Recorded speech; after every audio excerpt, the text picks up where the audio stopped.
Friday the 13th, 8-race card, Fairview Racecourse. We're on the turf track. First race off at 12:45. It's a work riders maiden plate for fillies and mares over 1,200 metres to get us going in the bipot. And as always, when we're talking about racing in the Eastern Cape, we're chatting to Grant Paddock. Grant, good day. How are you doing? All good, on my side. Thank you very much.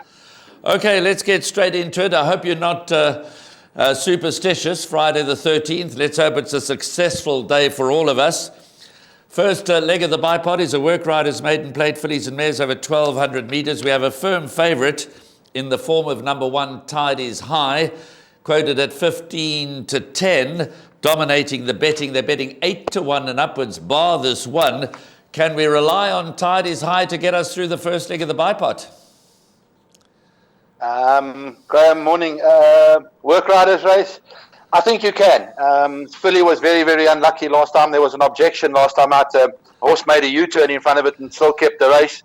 That was 7 days ago. I believe she's pulled up very well from her run. Hasn't done much with her. And I know the work rider very well. He actually worked for me when I trained. He was extremely good. He rode a couple of winners for me as well. So all the confidence in the work rider. The horse has got no opposition. If there's a chance for her to win the race, it will be on Friday, that's for sure. What would you make the principal dangers to the favourite Tide is High? What are the principal threats? If the punters want to add anything else in the bipot, I would go Girl Scout and Spring Fever, the 3 and the 7.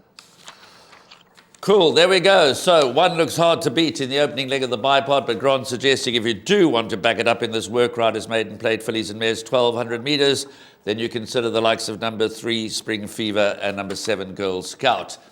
Place accumulator starts with a maiden juvenile plate over 1,000 metres. Number of first-timers, including the early anti-post favourite, number 3, Legal Thriller. The Richard Fourie Alan Greef combination being priced up at 2-1. Number 5, Vision of Wonder is at 5-2. Number 7, Watchtower at 3-1. And number 6, Wall Launch is at 5-1. The rest are all in double figures. Know anything about this race, Grant? They're talking. I hear a little bit of talk about this horse, Legal Thriller, from the Alan Greef yard. He's related to a horse that we had down here called Foreign Source, a very decent horse as well. It ended up in the top division.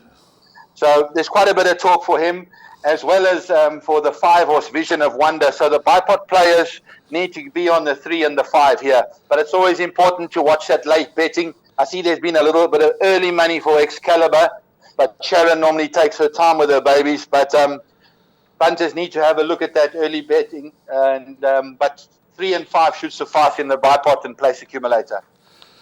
All right, let's move on to race 3 then, the first leg of the pick 6. It's a maiden plate for fillies and mares over 1,400 metres, and the race is due off at 13:55. Just to remind you, of course, we're on the turf track at Fairview, a field of 11 carded, and the early favourite is number 4, Daisy Duke from the Justin Snaith stable, 28-10 Daisy Duke. Raymond Danielson takes the ride because Richard Fourie is committed to riding number 5, Yaya Maria for Zitzman Oosthuizen, and that's at 4-1.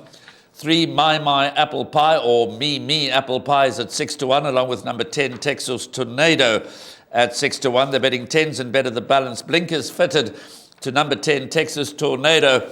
Now, Grant, number 4, Daisy Duke, she's had a lot of chances, both in the Western Cape. She's had one previous chance at Fairview on the poly track. She's now on the turf track. She's a half-sister to Guineas winner Russian Rock, but so far, battling to win.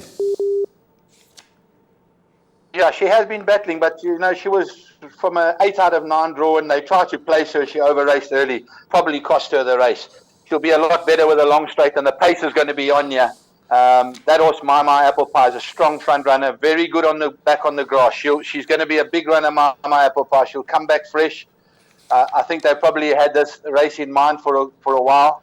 So I make this between Daisy Duke and Apple Pie, and then if you pick 6s, you need to add Yaya Maria. But those 3 will get you through the pick 6, no doubt.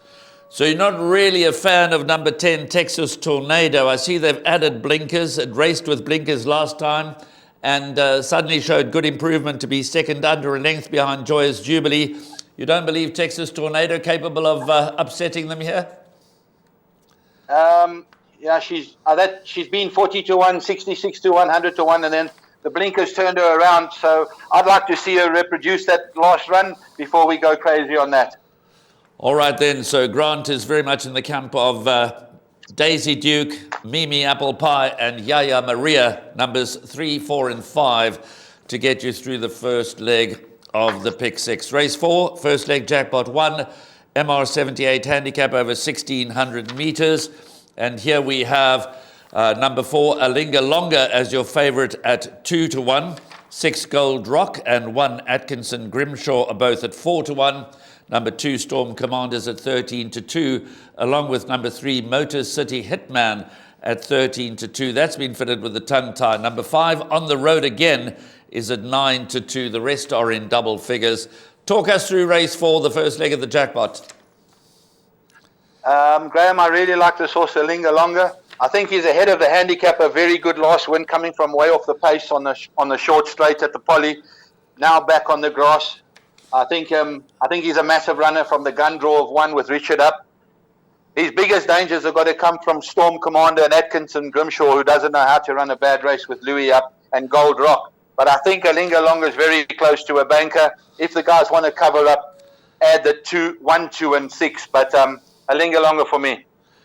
Just a quick word about number 5, On the Road Again. Obviously a 4-year-old son of Vercingetorix, stable companion to your strong fancy number 4, Alinga Longa. And obviously the riding arrangements clearly suggest that Alinga Longa is the stable choice. But On the Road Again, interesting runner for me. He's only had the 2 starts in the Eastern Cape. Both have been on the Poly track. Both have been good.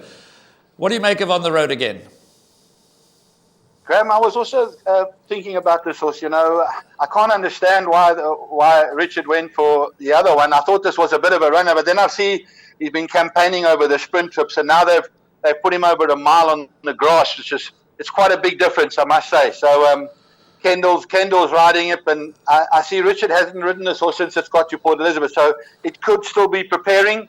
So that's why I went for the 4 horse here.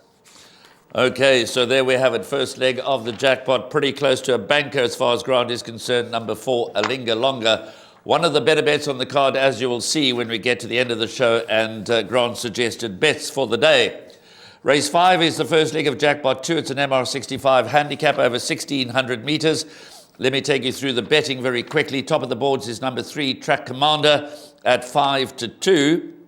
Then we have number 1, Dammy, at 6 to 1, along with number 10, War Bonnet Creek at 6 to 1. This is the anti-post betting. Number 8, Flinders Range at 15 to 2. That ran 5th the other day on the 9th of January, beaten some 6 lengths. So there's an additional form line for number 8, Flinders Range. So those are the money spinners as far as race 5 is concerned. What do you fancy, Grant? I tell you what, this is an absolute nightmare. There's one horse that's got decent form, and that's Track Commander, and the rest look very, very moderate. I picked up a horse here, number 7, Ideal Time. Strong front runner over a touch further, 1,900 and 1,800, and just getting run out of it late. Back into the mile. I know it's got a poor draw, but that's going to be off to the front. You got to have a look at a horse like that. But this is a very tricky race, Graham. Everything from 3, 7, 8, 10, and 1 need to go in. All right, wide open. So if pushed into a corner, Track Commander clearly has the best form, but perhaps some good each-way value about the 10 to 1 chance, number 7, Ideal Time. 100%. Race 6 is the feature race. It's the listed Ladies Bracelet over 1,600 meters. Now, the news came through just before we started to record the show that number 4, Belle of Belize, has now been scratched. So that is out. Number 4, Belle of Belize. The joint favourites before the scratching were numbers 1, Santa Therese at 2 to 1, and number 3, And We Danced, who's won its last 4 starts, also 2 to 1. But with Belle of Belize having been quoted at the time of the scratching at 4 to 1, they will obviously shorten in the market. 5, Phoenix at 17 to 2 before the scratching. Number 6, Flame Flower at 8 to 1 before the scratching. So they've priced it up as a bit of a boat race between Santa Therese and We Danced. But what do you make of it? Well, they're 100% with the boat race, there's no doubt. This time I'm going to go with Santa Therese. There's a turnaround of a couple of kilograms on the last meeting. So Santa Teresa's found her form again. It is a little bit of a concern that she's back to a mile, but it is now back on grass with a long straight. So the biggest problem here could be the canter sprint, the no pace in the race. So that could be the biggest problem in the race for her. But it's an absolute boat race between the 1 and the 3. You have to put both in the pick 6, and you can bank a either or in the place accumulator. Obviously, if this was over 2,000 meters, you'd probably tell me that Santa Teresa cannot get beat.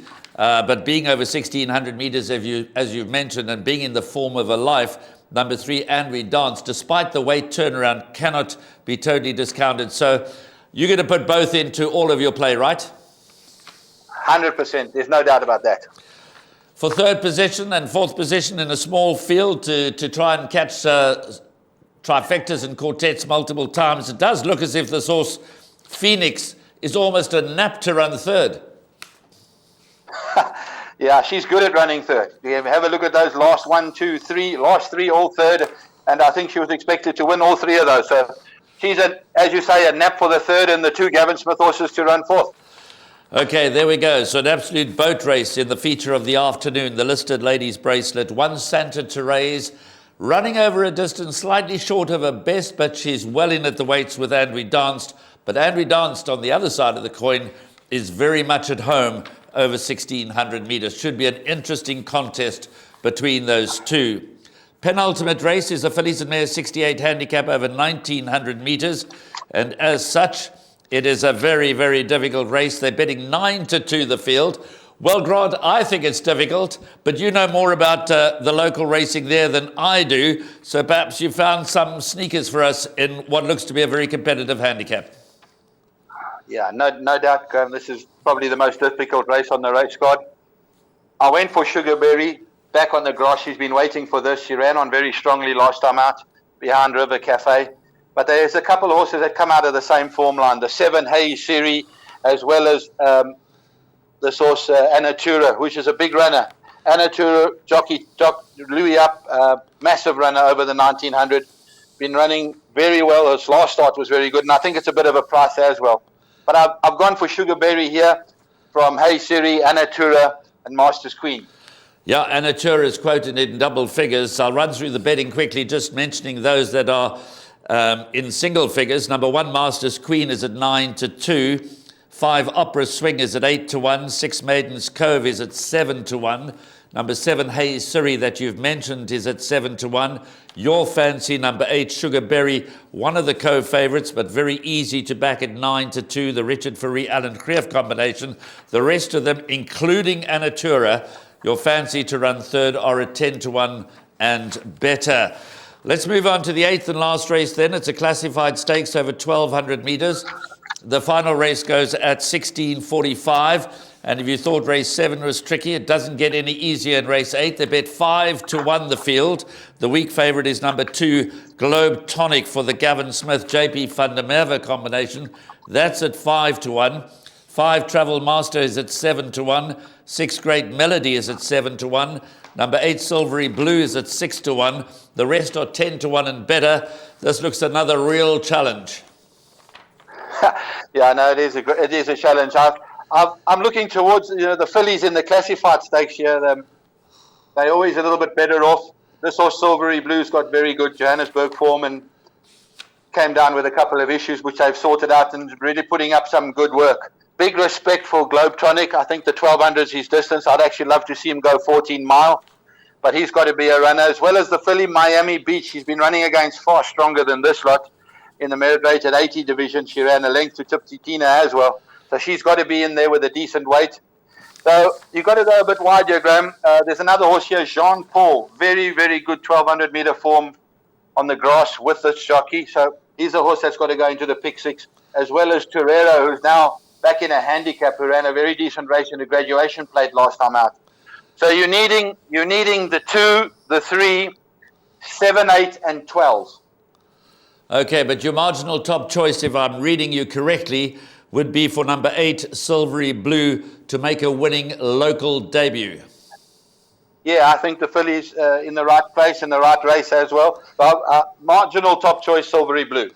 No problem being drawn in gate 16. In fact, how's that straight 1,200-meter running at Fairview on the turf track? Win from anywhere, or is there a slight track bias towards the outside?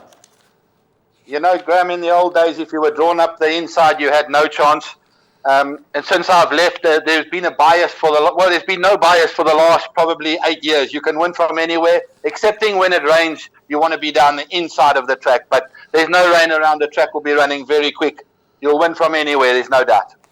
Silvery Blue, a marginal top choice for Grant Paddock to make a winning local debut in race 8. Right, Grant, we're going to bring up your selections for this meeting at Fairview on the turf track on Friday the 13th. Talk us through them. Well, Graham, my best bet's in race 4, number 4, Linga Longa. And my value bet is in race 7, number 8, Sugarberry. And my suggested multiple is using those 2 horses, race 4, number 4 to win, onto race 7, number 8 to run a drum. Grant, thank you very much for your time, for your effort, for your input. It always adds a lot of value to the way we assess our Eastern Cape race meetings. Trust you have a good day. Thank you very much, Graham. Go well.